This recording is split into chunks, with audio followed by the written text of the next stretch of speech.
श्री गणेशाय नमः। ओम गम गणपते नमः। श्री हरि संक्षिप्त भविष्य पुराण प्रति सर्ग पर्व द्वितीय खंड महर्षि पाणिनि का इतिवृत्त।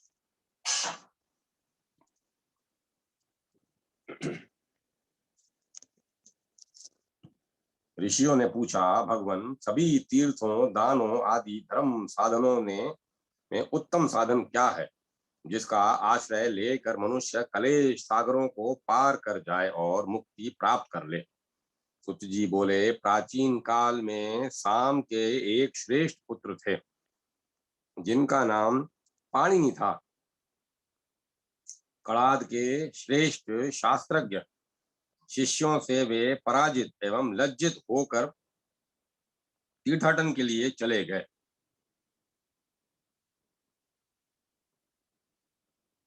प्राय सभी तीर्थों में स्नान तथा देवता पितरों का तर्पण करते हुए वे केदार क्षेत्र का जल पान कर भगवान शिव के ध्यान में तत्पर हो गए। पत्तों के आहार पर रहते हुए वे सप्ताहांत में जल ग्रहण करते थे। फिर उन्होंने 10 दिन तक जल ही ग्रहण किया। बाद में वे 10 दिनों तक केवल वायु के ही आहार पर रहकर भगवान शिव का ध्यान करते रहे। इस प्रकार जब 28 दिन व्यतीत हो गए तो भगवान शिव ने प्रकट होकर उनसे वर मांगने को कहा। भगवान शिव की इस अमृतमय वाणी को सुनकर उन्होंने गदगद वाणी से सर्वेश सर्वलिंगेश गिरिजा वल्लभ हर की इस प्रकार स्तुति की। महान रुद्र को नमस्कार है, सर्वेश्वर सर्वहितकारी भगवान शिव को नमस्कार है। अभय एवं विद्या प्रदान करने वाले नंदी वाहन भगवान को नमस्कार है। पाप का विनाश करने वाले तथा समस्त लोकों के स्वामी एवं समस्त माया रूपी दुखों का हरण करने वाले तेज स्वरूप अनंत मूर्ति भगवान शंकर को नमस्कार है। देवेश, यदि आप प्रसन्न हैं तो मुझे मूल विद्या एवं परम शास्त्र ज्ञान प्रदान करने की कृपा करें। सुत जी बोले, यह सुनकर भगवान महादेव जी ने प्रसन्न होकर अ इ ऊण आदि मंगलकारी सर्ववर्णमय सूत्रों को उन्हें प्रदान किया। ज्ञान रूपी सरोवर के सत्य रूपी जल से जो रोग द्वेष रूपी मल का नाश करने वाला है, उस मानस तीर्थ को प्राप्त करने पर अर्थात उस मानस तीर्थ में अवगाहन करने पर सभी तीर्थों का फल प्राप्त हो जाता है। यह महान मानस ज्ञान तीर्थ ब्रह्म के साक्षात्कार करने से समर्थ है, ब्रह्म के साक्षात्कार कराने में समर्थ है। पाणिनि ने मैंने यह सर्वोत्तम तीर्थ तुम्हें प्रदान किया है, इससे तुम कृत्य हो जाओगे। यह सुनकर भगवान रुद्र अंतर्हित हो गए और पाणिनि अपने घर आ गए। पाणिनि ने सूत्र पाठ, धातु पाठ, गण पाठ और लिंग सूत्र रूप व्याकरण शास्त्र का निर्माण कर परम निवारण प्राप्त किया। अतः भार्गव श्रेष्ठ, तुम मनोमय ज्ञान तीर्थ का अवलंबन करो। उन्हीं से कल्याणमयी सर्वोत्तम तीर्थमयी गंगा प्रकट हुई है। गंगा से बढ़कर उत्तम तीर्थ न कोई हुआ है और न आगे होगा। गोपदेव के चरित्र प्रसंग में श्रीमद् भागवत महात्म्य। सुत जी बोले, महामुने शौनक, तोतारदी में एक भूपदेव नाम के ब्राह्मण रहते थे। वे कृष्ण भक्त और वेदांग पारंगत थे। उन्होंने गोपियों से प्रतिष्ठित वृंदावन तीर्थ में जाकर देवादिदेव जनार्दन की आराधना की। एक वर्ष बाद भगवान श्री हरि ने प्रसन्न होकर उन्हें अतिशय श्रेष्ठ ज्ञान प्रदान किया। उसी ज्ञान के द्वारा उनके हृदय में भागवती कथा का उदय हुआ, जिस कथा को श्री सुखदेव जी ने बुद्धिमान राजा परीक्षित को सुनाया था। उस सनातनी मोक्ष स्वरूपा कथा का भूपदेव ने हरि लीलामृत नाम से पुनः वर्णन किया। कथा की समाप्ति पर जनार्दन भगवान विष्णु प्रकट हुए और बोले, महामते वर मांगो। भूपदेव ने अतिशय स्नेहमयी वाणी से कहा, भगवान आपको नमस्कार है। आप संपूर्ण संसार पर अनुग्रह करने वाले हैं। आपसे देव मनुष्य पशु पक्षी सभी निर्मित हुए हैं। नरक से दुखी प्राणी भी इस कलयुग में आपके ही नाम से कृतार्थ होते हैं। महर्षि वेद व्यास रचित श्रीमद् भागवत का ज्ञान जो आपने मुझे प्रदान किया है, पुनः यदि आप वर प्रदान करना चाहते हैं तो उस भागवत का महात्म मुझसे कहें। श्री भगवान बोले, भूपदेव, एक समय भगवान शंकर पार्वती जी के साथ दंभ और पाखंड से युक्त बुद्धों के राज्य प्राप्त करने होने पर काशी में उत्तम भूमि देखकर वहां स्थित हो गए। भगवान शंकर ने आनंद पूर्वक प्रणाम करते हुए कहा, हे सचिदानंद, हे विभो, हे जगत को आनंद प्रदान करने वाले, आपकी जय हो। इस प्रकार की वाणी सुनकर पार्वती ने भगवान शंकर से पूछा, भगवान आपके समान दूसरा अन्य देवता कौन है जिससे आपने प्रणाम किया? इस पर भगवान शिव ने कहा, महादेवी, यह काशी परम पवित्र क्षेत्र है। यह स्वयं सनातन ब्रह्म स्वरूप है।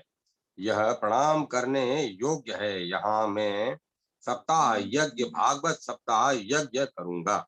उस यज्ञ स्थल की रक्षा के लिए भगवान शंकर ने चंडीश गणेश नंदी तथा गृहकों को स्थापित किया और स्वयं ध्यान में स्थित होकर माता पार्वती से 7 दिन तक भागवती कथा कहते रहे। 8वें दिन पार्वती जी को सोते देखकर उन्होंने पूछा कि तुमने कितनी कथा सुनी? उन्होंने कहा, देव, मैंने अमृत मंथन पर्यंत विष्णु चरित्र का श्रवण किया। इसी कथा को वहीं वृक्ष के कोटर में स्थित शुक रूपी शुकदेव सुन रहे थे। अमृत कथा के श्रवण से वे अमर हो गए। मेरी इस आज्ञा से यह शुक साक्षात तुम्हारे हृदय में स्थित है। भूपदेव, तुमने इस दुर्लभ भागवत महात्म्य को मेरे द्वारा प्राप्त किया है। अब तुम जाकर राजा विक्रम के पिता गंधर्व सेन को नर्मदा के तट पर इसे सुनाओ। हरि महात्म्य का दान करना सभी दानों में उत्तम दान है। इसे विष्णु भक्त बुद्धिमान सत्पात्र को ही सुनाना चाहिए। भूखे को अन्न दान करना भी इसके समान दान नहीं है। यह कहकर भगवान श्री हरि अंतर्हित हो गए और भूपदेव बहुत प्रसन्न हो गए। श्री दुर्गा सप्तशती के आदि चरित्र का महात्म्य। ऋषियों ने पूछा, सुत जी महाराज, अब आप हम लोगों को यह बतलाने की कृपा करें कि किस स्तोत्र के पाठ करने से वेदों के पाठ करने का फल प्राप्त होता है और पाप विनिष्ट होते हैं। सुत जी बोले, ऋषियों, इस विषय में आप एक कथा सुने। राजा विक्रमादित्य के राज में एक ब्राह्मण रहता था। उसकी स्त्री का नाम था कामिनी। एक बार वह ब्राह्मण श्री दुर्गा सप्तशती का पाठ करने के लिए अन्यत्र गया हुआ था।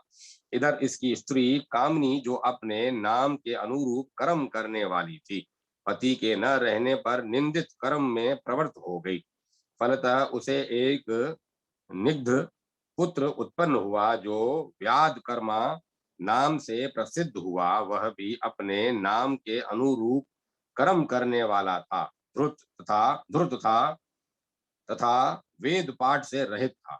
उस ब्राह्मण ने अपनी स्त्री एवं पुत्र के निंदित कर्म तथा और पाप में आचरण को देखकर उन दोनों को घर से निकाल दिया तथा स्वयं धर्म में तत्पर रहते हुए विंध्याचल पर्वत पर प्रतिदिन चंडी पाठ करने लगा।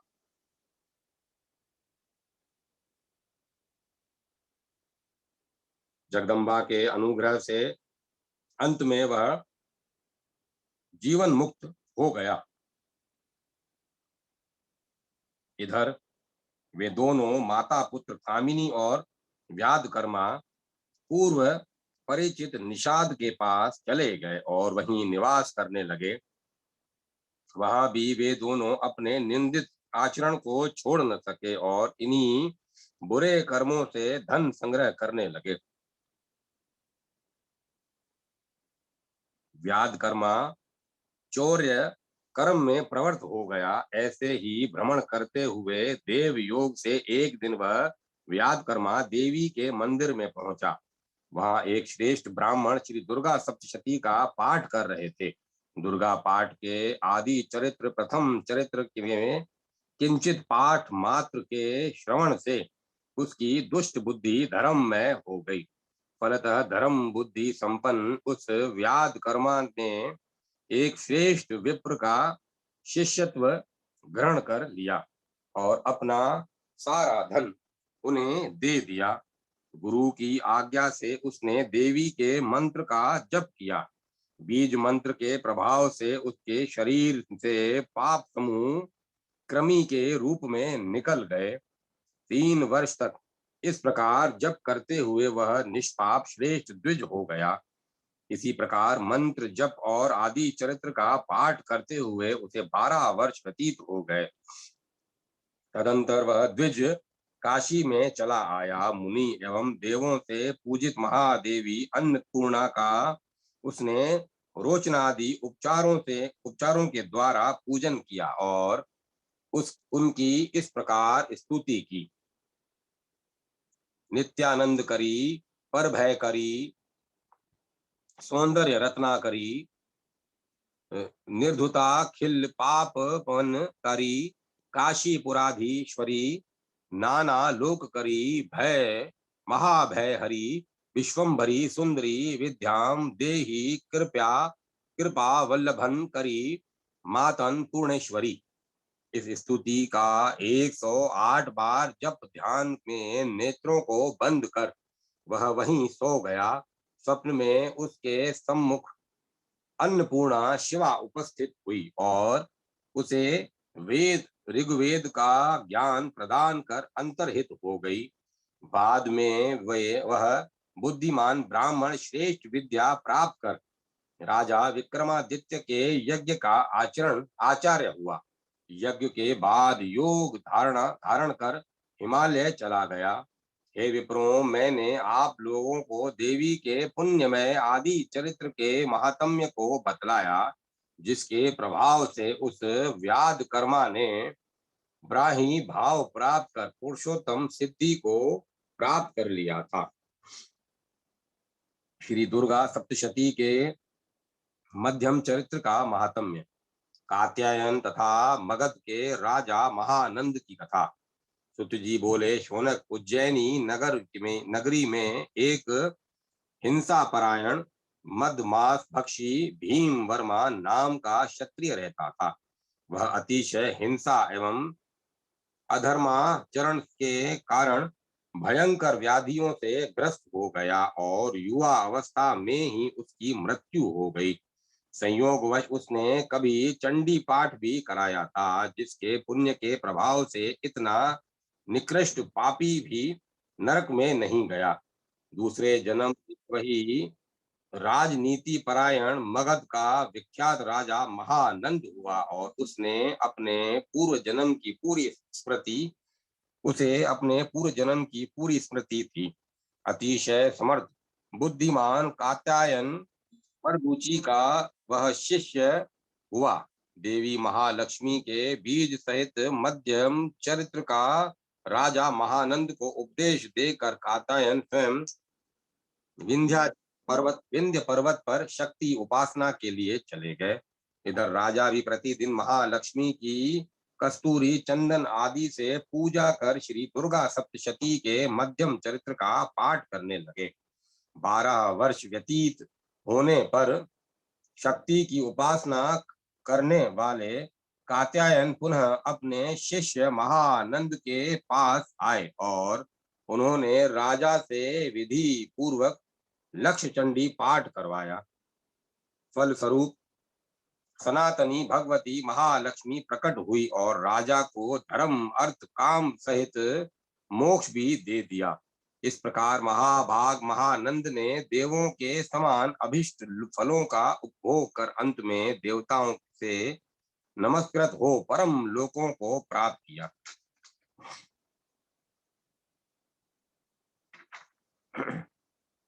श्री दुर्गा सप्तशती के उपचरित्र की महिमा का प्रसंग। सुत जी बोले, अनेक धातुओं के द्वारा चित्रित रमणीय चित्रकूट पर्वत पर महाविद्वान उपाध्याय पतंजलि मुनि रहते थे।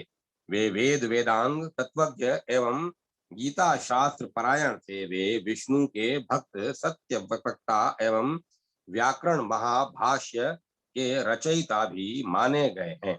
एक समय वे शुद्धात्मा अन्य तीर्थों में गए। काशी में उनका देवी भक्त कात्यायन के साथ शास्त्रार्थ हुआ।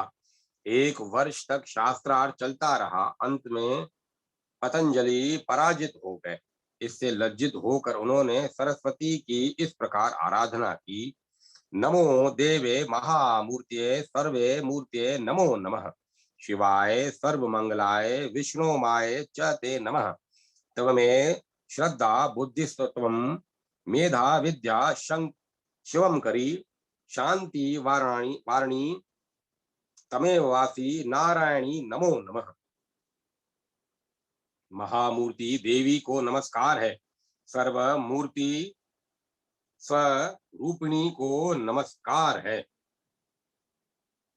सर्वमंगल स्वरूपा शिवा देवी को नमस्कार है। हे विष्णु माए तुम्हें नमस्कार है। हे नारायणी तुम्ही श्रद्धा बुद्धि मेधा विद्या तथा कल्याणकारिणी हो। तुम्ही शांति हो, तुम्ही वाणी हो। तुम्हें बार बार नमस्कार है। इस स्तुति से प्रसन्न होकर भगवती सरस्वती ने आकाशवाणी में कहा, विप्रश्रेष्ठ तुम एकाग्र चित्त होकर मेरे उत्तर चरित्र का जप करो। के प्रभाव से तुम निश्चय ही ज्ञान को प्राप्त करोगे। पतंजलि कात्यायन तुमसे परास्त हो जाएंगे। देवी की इस वाणी को सुनकर पतंजलि ने विंध्यवासिनी देवी के मंदिर में जाकर सरस्वती की आराधना की और वे प्रसन्न हो गईं। इससे उन्होंने पुनः शास्त्रार्थ में कात्यायन को पराजित कर दिया। बाद में उन्होंने कृष्ण मंत्र और भक्ति के प्रचार में तुलसी माला आदि का भी महत्व बढ़ाया। भगवती विष्णु माया की कृपा से वे योगाचार्य अत्यंत चिरंजीवी हो गए। मुनियों, इस प्रकार दुर्गा सप्तशती के उत्तर चरित्र की महिमा निरूपति हुई। अब आगे आप लोग क्या सुनना चाहते हैं वह बताएं।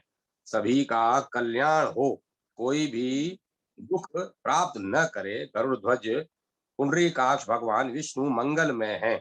भगवान विष्णु मंगल मूर्ति हैं। जो व्यक्ति पवित्र होकर इस इतिहास समुच्चय को प्रतिदिन सुनता है वह परम गति को प्राप्त होता है। प्रति सर्ग पर्व द्वितीय खंड संपूर्ण।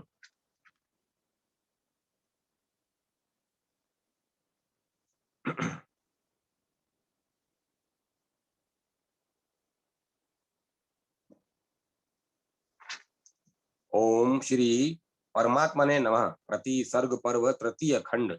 भविष्य पुराण के प्रति सर्ग पर्व का तीसरा खंड रामांश और कृष्णांश अर्थात आलाह और उदल उदय सिंह के चरित्र तथा जय चंद्र एवं पृथ्वीराज चौहान की वीर गाथाओं से परिपूर्ण है। इधर भारत में जगनिक भाट रचित आला का वीर काव्य बहुत प्रचलित है। इसके बुंदेलखंडी भोजपुरी आदि कई संस्करण हैं जिनमें भाषाओं का थोड़ा थोड़ा भेद है। इन कथाओं का मूल इस प्रति सर्ग पर्व ही प्रतीत होता है। इसी के आधार पर वे रचनाएं प्रचलित हैं। प्राय ये कथाएं लोक रंजन के अनुसार अतिशयोक्ति पूर्ण सी प्रतीत होती है, किंतु ऐतिहासिक दृष्टि से महत्व भी है। यहाँ इनका सारमान प्रस्तुत किया गया है। संपादक।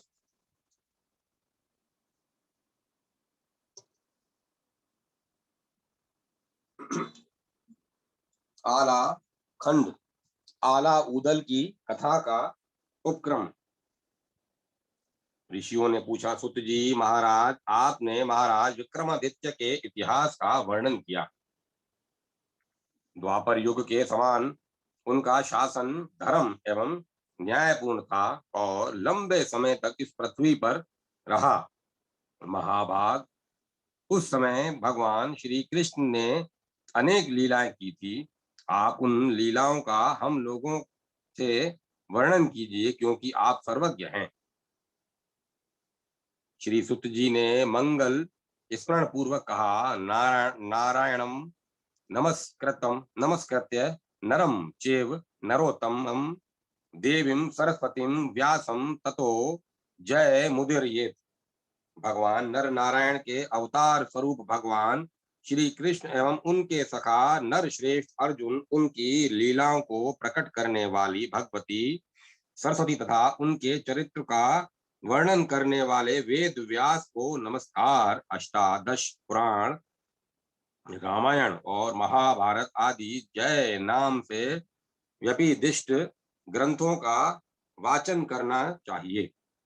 मुनि गणों, भविष्य नामक महाकल्प के व्यवस्वत मनवंतर के 28वें द्वापर युग के अंत में कुरुक्षेत्र का प्रसिद्ध महायुद्ध हुआ।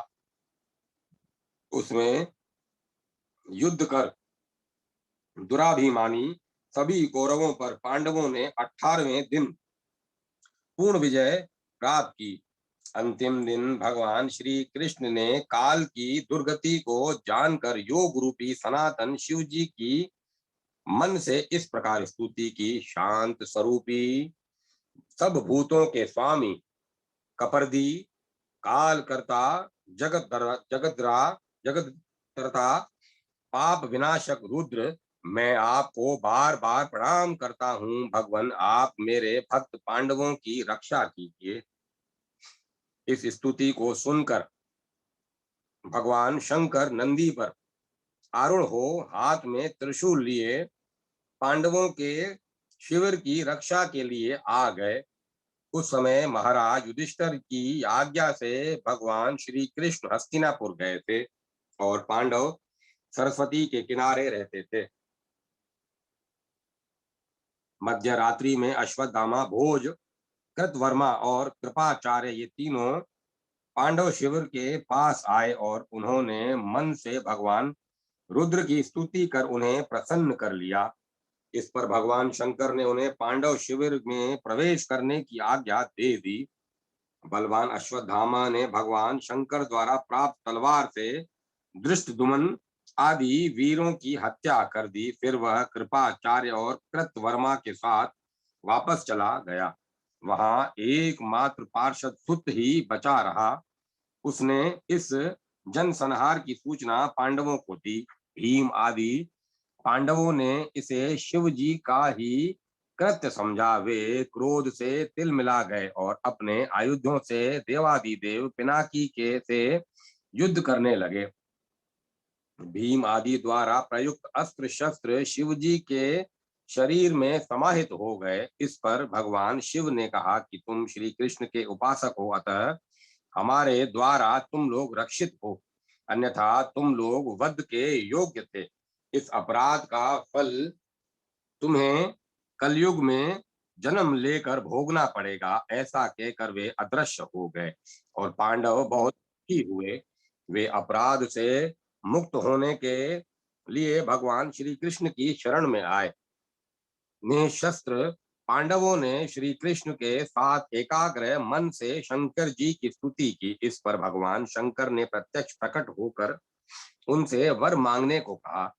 भगवान श्री कृष्ण बोले, देव, पांडवों के जो शस्त्रास्त्र उन अब आपके शरीर में लीन हो गए हैं, उन्हें पांडवों को वापस कर दीजिए और उन्हें शाप से भी मुक्त कर दीजिए।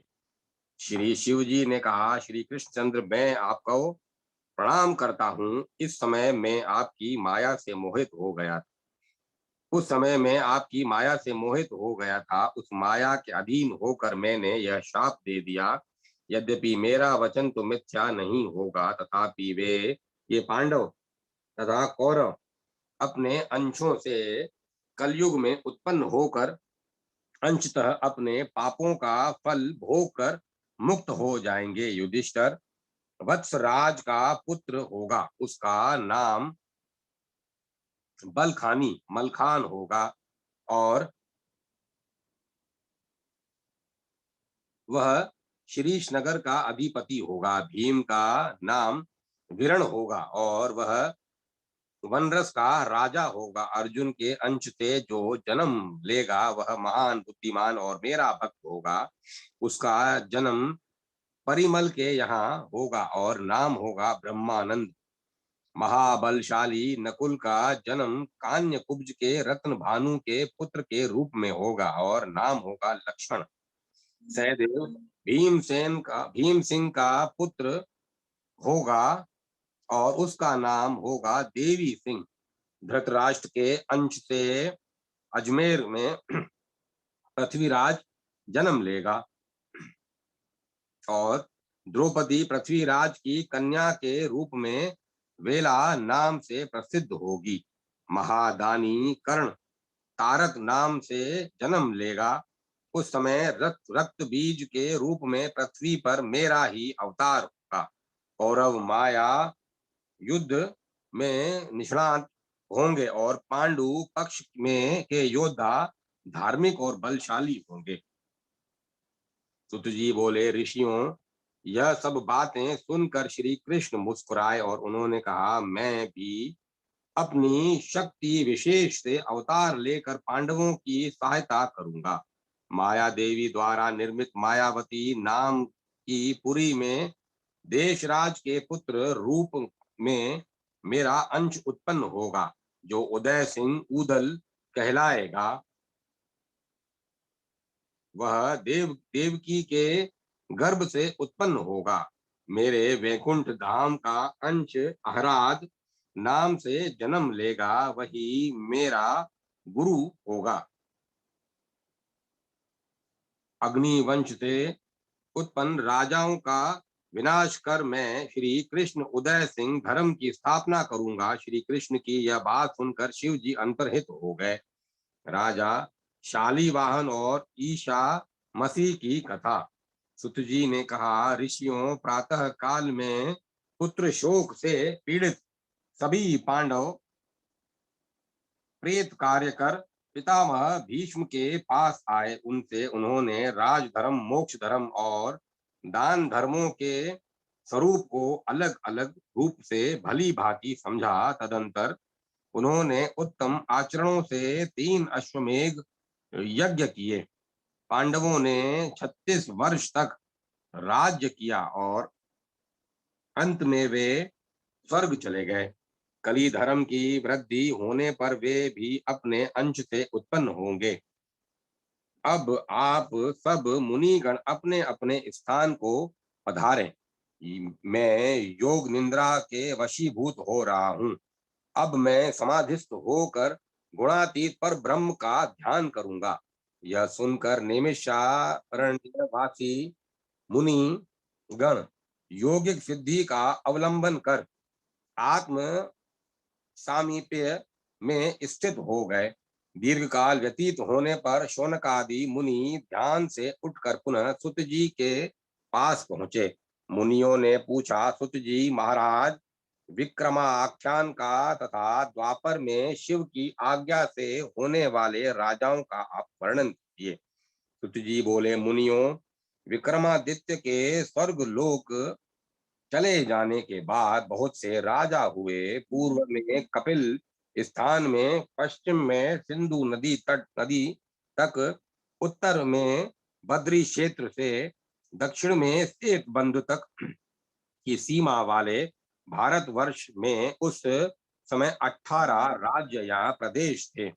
उनके नाम इस प्रकार हैं: इंद्रप्रस्थ, पांचाल, कुरुक्षेत्र, कंपिल, अंतविरधि, वज्र, वर्ज, अजमेर, मरुधन्व, मारवाड़, गुर्जर, गुजरात, महाराष्ट्र, द्रविड़, तमिलनाडु, कलिंग, उड़ीसा, अवंती, उज्जैन, उड़प, आंध्र, बंग, गौड़, मागध और तथा कौशल्य, इन राज्यों पर अलग अलग राजाओं ने शासन किया। वहां की भाषाएं भिन्न भिन्न रहीं और समय समय पर विभिन्न धर्म प्रचार भी हुए।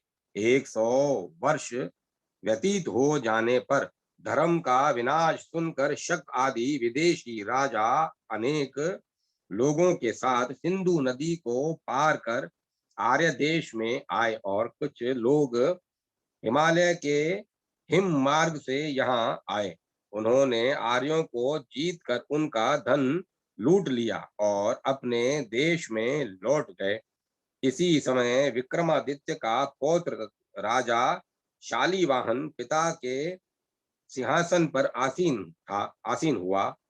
उसने शक, चीन आदि देशों की सेना पर विजय पाई। ब्राहिक, कामरूप, रोम तथा खुर देश में उत्पन्न हुए दुष्टों को पकड़कर उन्हें कठोर दंड दिया और उनका सारा कोष छीन लिया। उसने मलेच्छों तथा आर्यों की अलग अलग देश मर्यादा स्थापित की। सिंधु प्रदेश को आर्यों का उत्तम स्थान निर्धारित किया और मलेच्छों के लिए सिंधु के उस पार का प्रदेश नियत किया। एक समय की बात है, वह शकाधीश शालीवाहन हिम शिखर पर गया।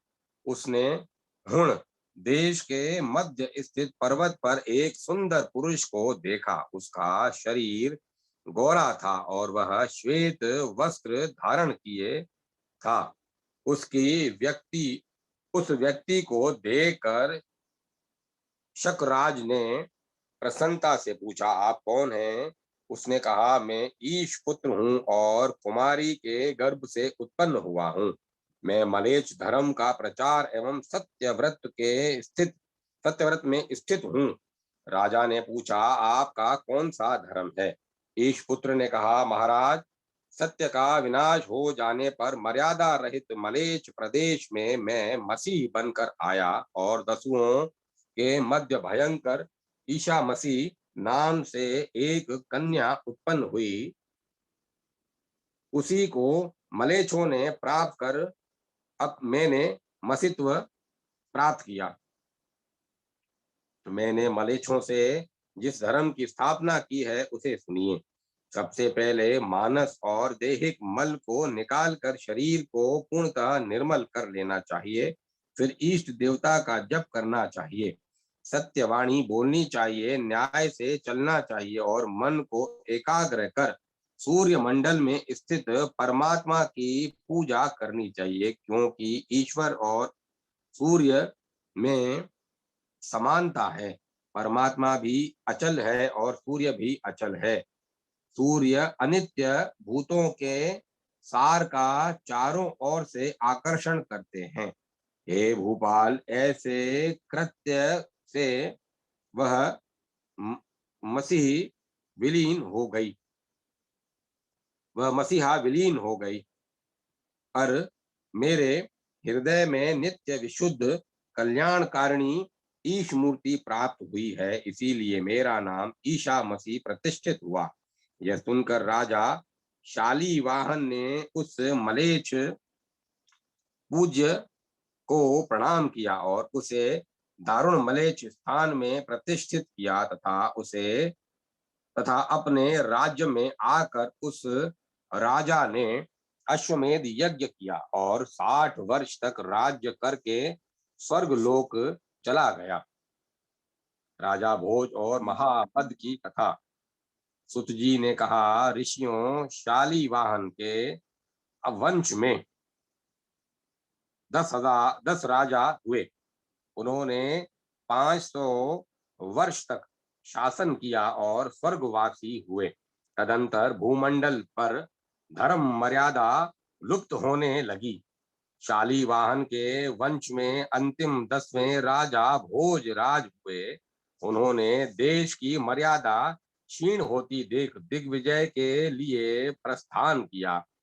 उनकी सेना 10,000 थी और उनके साथ कालिदास एवं अन्य विद्वान ब्राह्मण भी थे।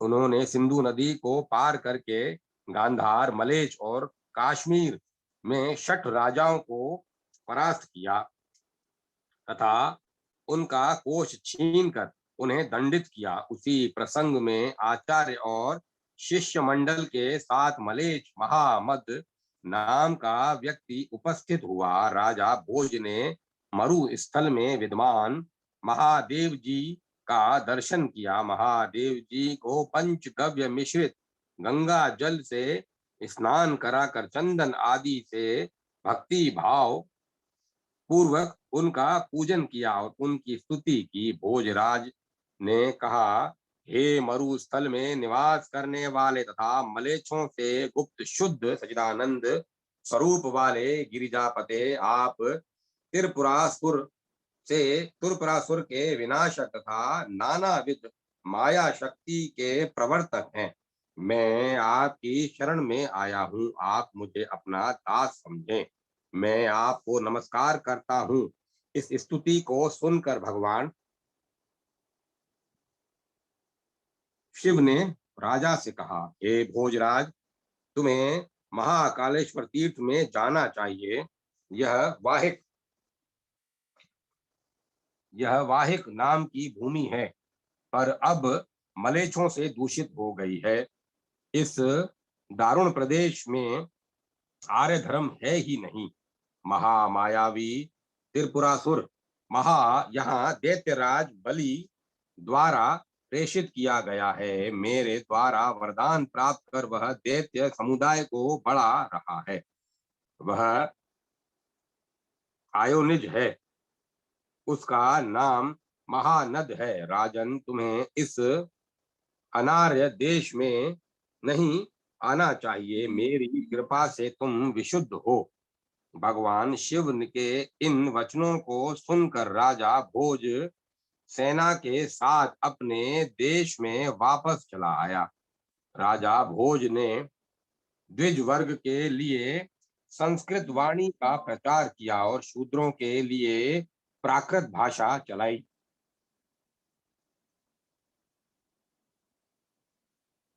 उन्होंने 50 वर्ष तक राज्य किया और अंत में स्वर्ग लोक प्राप्त किया। उन्होंने देश मर्यादा का स्थापन किया। विंध्यगिरी और हिमालय के मध्य में आर्यव्रत की पुण्य भूमि है, वहां आर्य लोग रहते हैं। देशराज और वत्सराज आदि राजाओं का आविर्भाव। सुत जी ने कहा, भोजराज के स्वर्गरोहण के पश्चात उनके वंश में 7 राजा हुए, पर वे सभी अल्पायु, मंद बुद्धि और अल्प तेजस्वी हुए तथा 300 वर्ष के भीतर ही मर गए। उनके राज्य काल में पृथ्वी पर छोटे छोटे अनेक राजा हुए। वीर सिंह नाम के 7वें राजा के वंश में 3 राजा हुए जो 200 वर्ष के भीतर ही मर गए। 10वां जो गंगा सिंह नाम का राजा था, उसने कल्प क्षेत्र में धर्म पूर्वक अपना राज्य चलाया। अंतर्वेदी में कान्य कुब्ज पर राजा जयचंद्र का शासन था। तोमर वंश में उत्पन्न अड़ंगपाल इंद्रप्रस्थ का राजा था। इस तरह से गांव और राष्ट्र जनपदों में बहुत से राजा हुए। अग्नि वंश का विस्तार बहुत हुआ और उसमें बहुत से बलवान राजा हुए। पूर्व में कपिल स्थान, गंगा सागर, पश्चिम में ब्राहिक, उत्तर में चीन देश और दक्षिण में सेतुबंध। इनके बीच में 60 लाख भूपाल ग्राम पालक थे जो महान बलवान थे। उनके राज्य में प्रजाएं अग्निहोत्र करने वाली, गौ ब्राह्मण का हित चाहने वाली तथा द्वापर युग के समान धर्म कार्य करने में निपुण थी। सर्वत्र द्वापर युग ही मालूम पड़ता था। घर घर में प्रचार घर घर में प्रचुर धन तथा जन जन में धर्म विद्वान था। प्रत्येक गांव में देवताओं के मंदिर थे। देश देश में यज्ञ होते थे। मलेच्छ भी आर्य धर्म का सभी तरह से पालन करते थे। द्वापर के समान ऐसा धर्माचरण देखकर कली ने भयभीत होकर मलेच्छा के साथ नीलाचल पर्वत पर जाकर हरि की शरण ली। वहां उसने 12 वर्ष तक तपश्चर्या की। इस ध्यान योगात्मक तपश्चर्या से उसे भगवान श्री कृष्णचंद्र का दर्शन हुआ। राधा के साथ भगवान श्री कृष्ण का दर्शन पाकर उसने मन से उनकी स्तुति की। कली ने कहा, हे भगवान, आप मेरे साष्टांग दंडवत प्रणाम को स्वीकार करें। की रक्षा कीजिए। हे कृपा निधे, मैं आपकी शरण में आया हूँ। आप सभी पापों का विनाश करते हैं। सभी कालों का निर्माण करने वाले आप ही हैं। सतयुग में आप गौर वर्ण के थे, त्रेता में रक्त वर्ण, द्वापर में पित्त वर्ण के थे। मेरे समय कलयुग में आप कृष्ण रूप में हैं। मेरे पुत्रों ने मलेच्छ होने पर भी अब आर्य धर्म स्वीकार किया है। मेरे राज्य में प्रत्येक घर में धूत, मद, स्वर्ण, स्त्री, हास्य आदि होना चाहिए। परंतु अग्नि वंश में पैदा हुए क्षत्रियों ने उनका विनाश कर दिया है। हे जनार्दन, मैं आपके चरण कमलों की शरण हूँ। कलयुग की यह स्तुति सुनकर भगवान श्री कृष्ण मुस्कुराकर कहने लगे, कलिराज, मैं तुम्हारी रक्षा के लिए अंश रूप में महावती के अवतीर्ण महावती में अवतीर्ण होऊंगा। वह मेरा अंश भूमि में आकर उन महाबली अग्निवंशियों प्रजाओं का विनाश करेगा और मलेच्छ वंशी राजाओं की प्रतिष्ठा करेगा। यह कहकर भगवान अदृश्य हो गए और मलेच्छा के साथ वह कली अत्यंत प्रसन्न हो गया। आगे चलकर इसी प्रकार संपूर्ण घटनाएं घटित हुई। कौरव वंशों की पराजय और पांडव वंशों की विजय हुई। अंत में पृथ्वीराज चौहान ने वीर गति प्राप्त की तथा सुहोड़िन मोहम्मद गौरी अपने 10 कुतुकोणियों को यहाँ का शासन सौंप कर यहाँ से बहुत सा धन लूट कर अपने देश चला गया। प्रति सर्ग पर्व तृतीय खंड संपूर्ण। ओम श्री परमात्मने नमः। प्रति सर्ग पर्व चतुर्थ खंड। भविष्य पुराण के प्रति सर्ग पर्व के इस चतुर्थ खंड का इतिहास की दृष्टि से विशेष महत्व है। इसमें मुख्य रूप से सत्य युग, त्रेता, द्वापर तथा विशेष रूप से कलयुग के चारों चरणों का इतिहास, राजवंश और युग धर्म निरूपित है। साथ ही अनेक आचार्य, संतों, भक्त, कवियों तथा पूरी भारती आदि साधुओं के पूर्व जन्मों का इतिवृत्त भी संग्रहित हुआ है।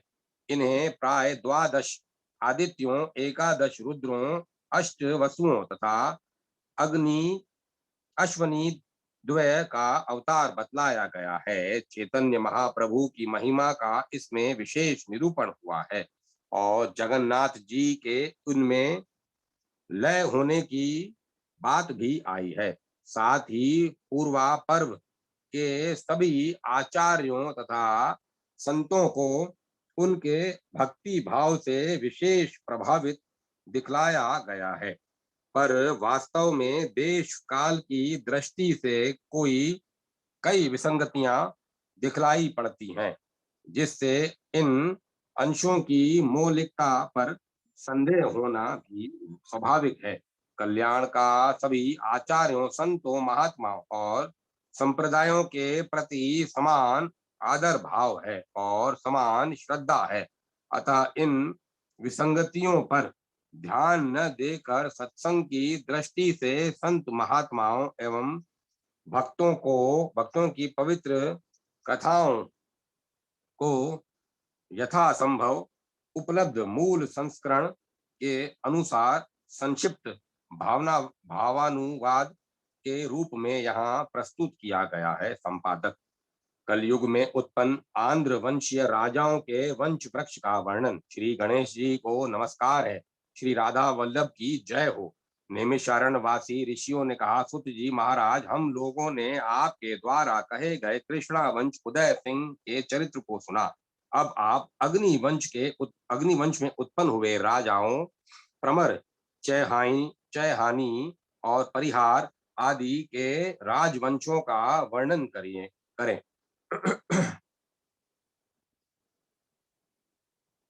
जब भगवान हरि त्रियुगी कहे जाते हैं तो वे कलयुग में किस प्रकार अवतरित हुए, इसे भी आप बतलाएं। सुत जी बोले, मुनीश्वरों, आप लोगों ने बहुत ही उत्तम प्रश्न किया है।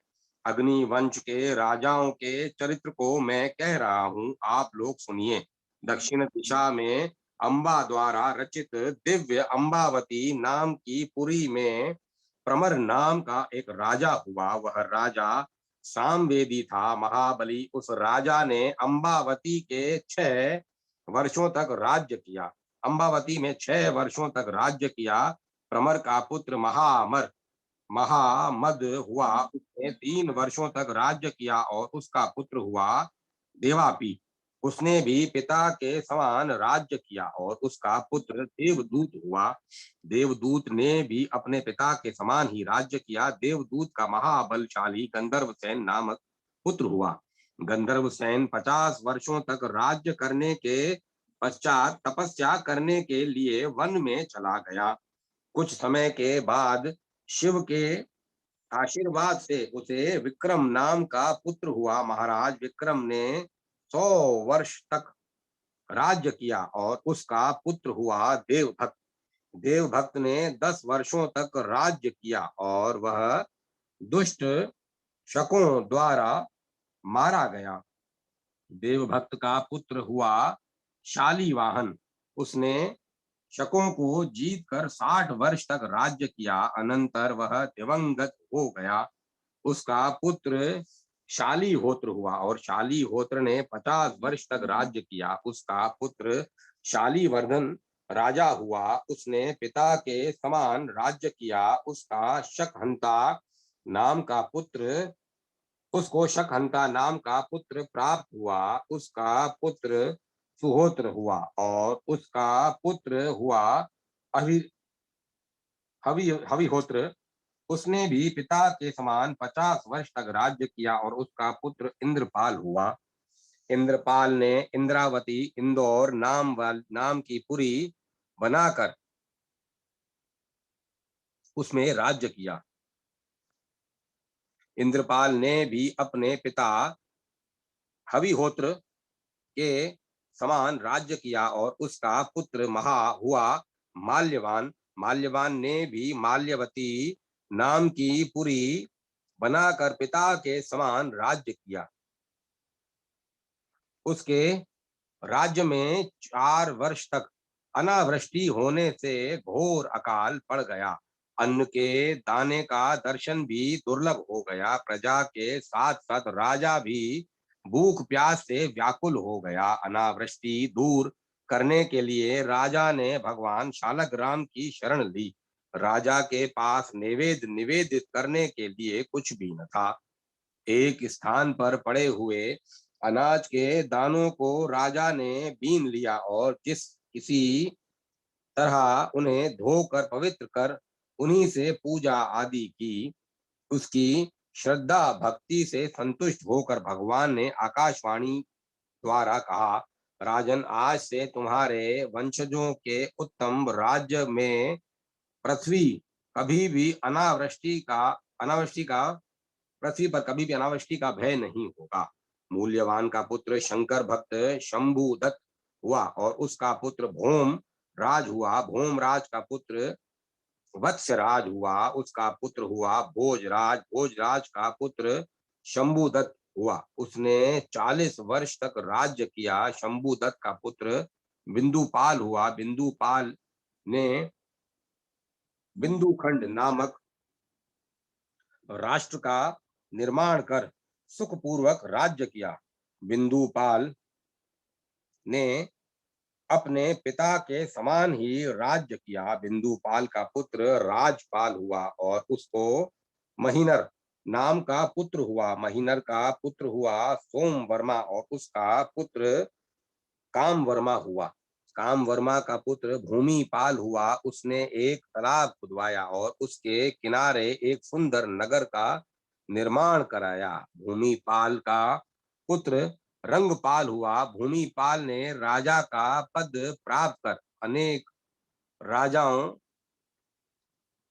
राजाओं पर विजय प्राप्त की और इस पृथ्वी पर वह वीर सिंह के नाम से विख्यात हुआ। अपने राज्य पर अपने पुत्र रंगपाल का अभिषेक कर वह तपस्या करने वन में चला गया। राजाओं में उत्तम रंगपाल को कल्प सिंह नाम का पुत्र हुआ। कल्प सिंह के कोई संतान नहीं थी। एक बार स्नान करने के लिए वह गंगा तट पर गया। वहां उसने प्रसन्न होकर द्विजातियों को दान दिया। निर्जन कल्प क्षेत्र की पुण्य भूमि को देखकर उस भूमि पर प्रसन्न चित्त हो उसने वहां एक नगर का निर्माण कराया। वह नगर कलाप नाम से इस पृथ्वी पर प्रसिद्ध हुआ। कलाप में उसने राज्य किया और गंगा की कृपा से उसको गंगा सिंह नाम का पुत्र प्राप्त हुआ।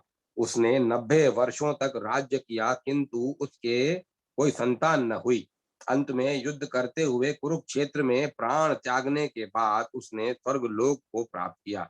सुत जी ने पुनः कहा, मुनियों, इस प्रकार पवित्र प्रमर वंश समाप्त हो गया। गंगा सिंह के वंश में उसके बाद जो क्षत्रिय शेष बच गए थे उनकी स्त्रियों से आगे चलकर अनेक वर्ण संकर पैदा हुए।